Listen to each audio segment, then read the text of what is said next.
If you're over 60, chances are you've carried a full and complicated life. You've known love, perhaps loss, celebration, and maybe disappointment. The road behind you is long and rich, lined with moments that shaped you. But now the season you're in asks for something different. Not more doing, more fixing, more striving. It asks for a quieter kind of strength. It asks for peace. Peace isn't something we stumble upon by accident. It doesn't arrive when everything around us is finally perfect. Instead, it's something we choose, day by day, sometimes moment by moment. And it begins when we start letting go of what no longer helps us move forward.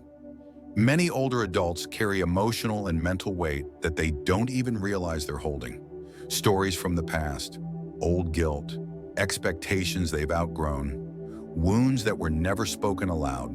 These things can sit heavily on the heart, often for years, tucked behind smiles or busyness. But here's what researchers have learned. Gently releasing that weight is one of the most powerful things we can do for our health, both emotional and physical. The Harvard Mind-Body Institute found that letting go of internal stress doesn't just help with mood. It boosts the body's natural resilience. And Mayo Clinic's geriatric mental health team links inner calm to lower inflammation, improve sleep, and even longer life. That's not just science, it's hope. Letting go doesn't mean forgetting or pretending something didn't matter. It means choosing not to carry pain forward when it no longer serves your well-being. It's an act of grace toward yourself. Like Ruth, a 74-year-old from Oregon, who shared this with us. I realized peace didn't mean fixing everything. It meant finally putting some things down. Her words carry such wisdom. Sometimes it's not about resolution, it's about release. So today we're going to walk through 6 common burdens many seniors carry without realizing the cost. And we'll gently explore how setting them down can create space for clarity, comfort, and even joy. You deserve that. Not someday, now. If that resonates with you, take a quiet moment and leave a heart emoji in the comments. Let this be a signal, not just to us, but to yourself, that you're ready to create more peace in your golden years. Like, subscribe, and let's continue this conversation together. Let's begin with something so many people hold on to for decades. It's silent, it's heavy, and it lives in the past. Number 1, regret over past decisions. Regret can settle like a shadow, stretching long across years. Many older adults carry it quietly, a sense that if only they had chosen differently, life might have turned out better. According to studies by the National Institutes of Health, nearly 60% of seniors say they have at least one major regret. It's a common experience, often tied to career paths not taken, relationships that faltered, or dreams left unspoken. Tom, a 76-year-old from New York, knows this feeling well. For years, he was haunted by the loss of a business he built and lost in his 50s. The pain wasn't just financial. It was tied up in identity and pride. I obsessed over what I could have done differently, or he shared. It felt like carrying a weight I couldn't put down. Over time, something shifted for Tom. He began to see that the man who made those decisions wasn't the man he had become. I've forgiven that version of me, he said. He didn't know what I know now. This shift, from judgment to compassion, is at the heart of releasing regret. Regret only has power when we remain stuck in what happened. Peace starts when we acknowledge that every choice was made with the knowledge, resources, and feelings we had at that moment. It's not about erasing the past or pretending mistakes never happened. It's about giving yourself permission to say, I did the best I could with what I knew at the time. Living with regret often means replaying old scenes, trying to rewrite history in our minds. But peace lives in the present, the here and now, where you still have the power to decide what matters most. What if, instead of holding on to what might have been, you could welcome acceptance? What if you could learn from the past without being defined by it? One way to begin this healing is through reflection, not judgment. Gently ask yourself, what lessons did I learn from those choices? How did those experiences shape who I am today? When Tom shifted his focus from loss to growth, he found relief. The weight lightened and space opened for new possibilities, whether in relationships, hobbies, or simply enjoying quiet moments. This doesn't mean regret disappears overnight. It's a process, sometimes slow and tender. But with time, it becomes easier to see regret as part of a larger story rather than the whole story. If you notice regret creeping in, try this simple practice. Acknowledge the feeling without rushing to fix it. Speak kindly to yourself as you would a dear friend. Remind yourself that the past cannot be changed, but your relationship with it can. Tom's journey shows how healing comes when we stop fighting the past and start embracing our present selves. With all their wisdom and compassion, he says, I'm learning to hold myself with kindness, not judgment. That's where peace begins. If regret pulls your thoughts backward, the next weight we'll explore is one that pulls inward, toward ourselves. Number 2, guilt that was never yours to carry. Guilt can feel like a shadow that follows us everywhere, whispering that we should have done more, said more, or been different. But sometimes the weight we carry isn't truly ours to bear. It's a burden passed down or picked up from situations beyond our control. The Cleveland Clinic highlights that lingering guilt doesn't just affect the heart, it can cause chronic stress, restless nights, and even physical symptoms like digestive trouble. It's important to recognize the difference between guilt and responsibility. Responsibility is about what we can actively care for, our actions, our choices, and how we treat others. Guilt, on the other hand, often wraps us in feelings tied to the behavior or decisions of others, or circumstances we couldn't change. Maria, 72, from Arizona, lived with this kind of guilt for years. When her son went through a painful divorce, she blamed herself. She replayed conversations, wondering if she hadn't been supportive enough or said the wrong thing. It weighed heavily on her heart. Eventually, Maria sought help from a therapist who gently helped her see a new truth. I'm not the author of someone else's story, she said. Their choices aren't my failures. That realization didn't erase Maria's feelings overnight, but it opened a doorway. She began to release the guilt that had limited her peace. She learned that loving well means showing up with honesty and kindness, not carrying the emotional baggage of others. This shift, the ability to set boundaries around what belongs to us emotionally, is essential for well-being. When guilt creeps in, ask yourself, am I responsible for this, or am I taking on something that isn't mine? It's a hard question, but one that can bring relief when answered honestly. Carrying misplaced guilt can trap us in a cycle of self-blame that offers no solution, only exhaustion. Letting it go doesn't mean you stop caring. It means you honor yourself enough to preserve your peace. Maria's story reminds us that love is not about control or blame. It's about presence, integrity, and respect for both ourselves and those we care about. As you reflect on this, consider what guilt you might be carrying that isn't truly yours. Could releasing it bring more ease to your days? If guilt weighs on your heart, the next burden we'll explore feels safer to hold on to because it promises control. But sometimes that promise is an illusion. Number 3, control over people and outcomes. It's natural to want to guide those we love, especially as life brings change and uncertainty. We want to protect, to steer outcomes toward what feels safe or right.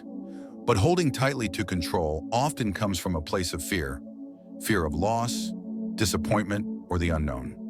The Mayo Clinic has noted that emotional flexibility tends to increase as we age, and this adaptability is linked with greater overall well-being. What this means is, learning to release control isn't about giving up. It's about finding freedom within ourselves. Gary, 70, from North Carolina, faced this challenge with his daughter. As she made choices that differed from what he hoped, he wrestled with the urge to intervene. Letting go was one of the hardest things I've done, he admitted. Yet over time, Gary realized something important. She's not a child anymore. I raised her well. That's enough. In stepping back, he made space for both his daughter's growth and his own peace. Control can feel like the only way to keep life from unraveling, but peace thrives in trust. Trust in the process, in others, and in ourselves. When we loosen our grip, we allow others to grow in their own time and way, and we give ourselves room to breathe. This doesn't mean ignoring problems or becoming indifferent. Instead, it's about recognizing where our influence ends and where acceptance begins. You are not the keeper of everyone's path. You are the steward of your own peace. Letting go of control creates a surprising kind of strength. It allows you to show up fully, without exhaustion or frustration. It invites relationships to deepen on new terms, based on respect and understanding rather than pressure. Gary's journey is a quiet reminder that sometimes the greatest gift we can give those we love is permission to live their own story while we hold space with love. As you think about control in your own life, consider where fear might be driving your need to hold on. What might happen if you chose trust instead? This kind of release can open a door to peace, but there's another burden that comes not just from within, it comes from the ties we keep with others. Number 4, toxic or one-sided relationships. Our connections with others have a profound impact on our well-being. The team at Johns Hopkins has shown that seniors surrounded by supportive, healthy relationships tend to have stronger immune systems and experience less cognitive decline. But not every relationship nurtures us.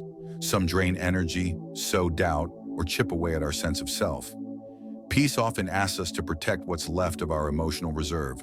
That sometimes means creating boundaries, quietly stepping back rather than engaging in conflict. It can be hard to accept that distancing ourselves from certain people doesn't mean giving up on love or loyalty. It means honoring our own need for calm. Elaine, 75, from Florida, faced this with a longtime friend who had become a constant source of criticism. Every call seemed to highlight what Elaine wasn't doing right or how she'd changed.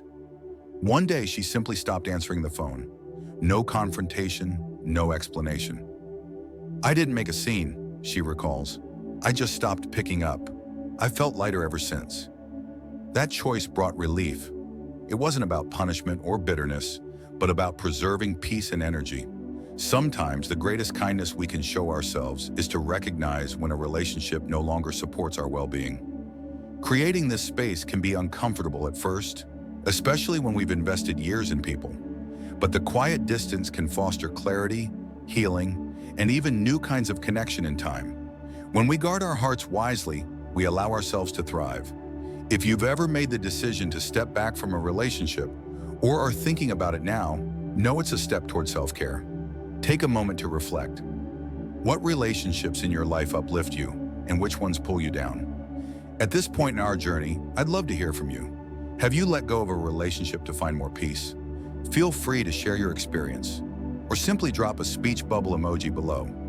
If this resonates, like and share to spread a message of hope and healing. Sometimes the barriers to peace aren't other people at all, but the stories we've told ourselves for years. These inner narratives shape how we see ourselves and our place in the world, often without us realizing the hold they have. Let's explore that next. Number 5, old labels or identities that no longer fit. Throughout our lives, we collect roles: worker, parent, spouse, provider, problem solver. These identities often give us a sense of purpose and belonging. But as we grow older, some of those roles naturally shift or fall away. Retirement, the loss of a partner, or even adult children moving on can leave a quiet question behind. Who am I now? According to the Harvard Aging Identity Study, many older adults struggle with this transition. It's not always grief or loneliness that weighs us down. It's the feeling that we've lost a part of ourselves. When we no longer do what we once did, we sometimes forget that we're still valuable, still needed, still evolving. Raymond, 80, from Illinois, retired after 45 years as a public school principal. For decades, he was known in his community as Mr. Keller, a steady, respected presence. But after retirement, the phone stopped ringing. Invitations slowed. "I felt invisible," he shared, "like the world kept moving, but I didn't know where I belonged anymore." Then one afternoon, he found a box of old art supplies in his garage. A friend had given them to him years ago as a retirement gift. He started experimenting, just for himself. Watercolors turned into portraits, then landscapes. Now his paintings hang in the local library and senior center. "I realized I'm not done," Raymond said with a smile. "I'm just different." Letting go of old labels doesn't mean forgetting who you were. It means giving yourself permission to become who you are now. Growth in our later years doesn't always look like starting over. It can be quieter, deeper, more personal. It's in the conversations we have, the wisdom we share, the passions we rediscover. You're not just your former job or your past role in the family. You're more than the titles others once gave you. You are someone who has weathered life's storms, someone still here, still breathing, still loving, still learning. There is grace in that. There is strength. Ask yourself, what old labels am I still holding on to? Do they still serve me? Or is it time to release them? When we create space in our identity, something new often rises to meet us. Peace has room to grow when we stop trying to be who we once were and start honoring who we are now. Let go of the need to explain or justify the change. You are evolving, and that is enough. The final thing we'll explore is perhaps the most hidden weight of all, something we rarely name, yet often feel deeply: the pressure to keep proving we're useful or productive, even when our souls crave rest. Let's take a gentle look at that next. Number 6, the need to rush or prove anything. There's a quiet pressure that often lingers, even in our later years.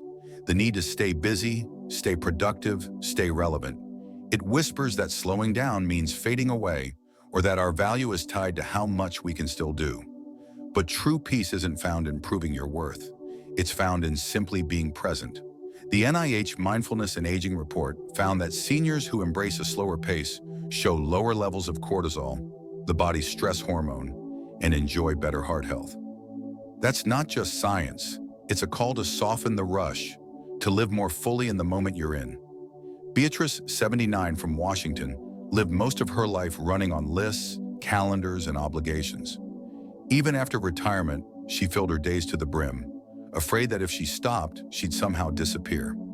Then one spring morning, she sat on her porch with her tea and realized she didn't need to be anywhere else. "I finally stopped trying to chase usefulness," she said. "Now I sit and just watch the birds. I finally feel like I'm living." Her words speak to something deeper. This chapter of life isn't about hustling. It's about savoring. It's about letting each day unfold without the weight of expectation. You don't need to justify your space in the world. Your presence, your breath, your gaze on a flower blooming, that is enough. There is profound dignity in rest, in stillness, in simply noticing. Peace often arrives when we stop measuring time in tasks and start welcoming it as an unfolding landscape. Each sunrise, each quiet afternoon breeze, each small kindness offered or received, they don't need to be earned. They are already yours. Letting go of the urge to rush isn't easy. It takes courage to set aside the old pace and move through the world at a rhythm that honors your body and soul. But in doing so, you make space for something richer than accomplishment. You make space for deep peace.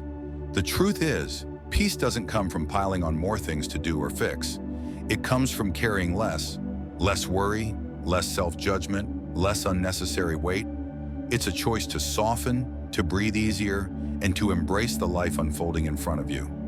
If you take nothing else from today, remember this: you don't need to release everything at once. Choosing just one burden to gently set down this week is enough. That small act can ripple into a lighter, clearer path forward. I invite you now to pause and ask yourself, which one of these 6 resonated most deeply? Feel free to share your thoughts or reflections in the comments below. Your story may be the light someone else needs. If this message touched your heart, please like the video, subscribe for more conversations like this, and share it with someone who deserves a little more peace in their golden years. Thank you for being here. May peace find you in every quiet moment ahead.